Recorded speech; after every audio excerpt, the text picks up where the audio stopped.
對上嘅有好幾次嘅合作都係咁樣。MV 會係呢個紀錄片嘅新言嚟嘅，又或者調翻轉睇呢個紀錄片其實係解拆緊隻 MV 嘅，即係令到件事好玩啲嘅話，係我哋有一個主線去 back up。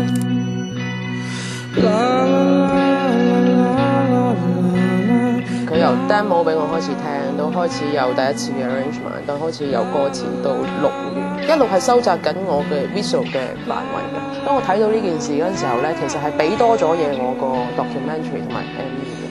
同埋我諗我最值得要講嘅咧，就係呢個人咧，呢個何韻詩咧，其實係陪住我哋做 research 嘅。譬如我哋會去一啲醫院做訪問啊，我哋會去探訪一啲機構嘅病患者，或者係康復者，或者甚至佢係落區嘅。